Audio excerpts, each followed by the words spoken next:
महावितरण, महापरीक्षण, महानिर्मिती या तिन्ही विभागातील इंजिनिअरिंग अभियंता संघटनेच्या वतीनं आज राज्यव्यापी आंदोलनाचा भाग म्हणून ताराबाई पार्क येथील मुख्यालय समोर काळ्या फिती लावून निदर्शने करण्यात आली आणि परिपत्रकाची होळी करण्यात आली। कोणत्याही पूर्वसूचनेशिवाय आणि कोणतेही धोरण ठरवता तिन्ही विभागातील अभियंत्यांच्या बदल्या केल्या जात आहेत आणि हे भ्रष्टाचाराचे नवे कुरण वेळीच न थांबवल्यास राज्यव्यापी आंदोलन करण्याचा इशाराही देण्यात आला। आज या संदर्भातील परिपत्रकाची होळी करून सर्व जिल्हा ठिकाणी निदर्शने करण्यात आली असल्याची माहिती समन्वयक नरेंद्र पाटील, सरचिटणीस संतोष कुंकर आणि रत्नाकर मोहिते यांनी दिली आहे। आगामी काळात हे आंदोलन टप्प्याटप्प्याने तीव्र केले जाणार आहे।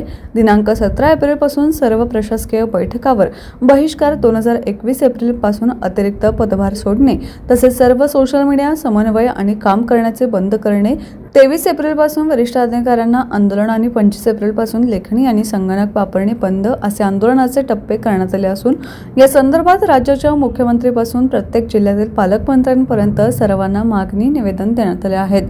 मात्र आंदोलनाचे पुढील टप्पे न येता हे अन्याय बदल्याची परिपत्रक त्वरित मागे घेतली जाईल असा विश्वास ही आंदोलनकर्त्यांनी व्यक्त केलाय। आज दुपारी भर उन्हात झालेल्या तालुक्यातील मुख्यालय समोरच्या निदर्शनाने सर्वांचे लक्ष वेधून घेतले होते।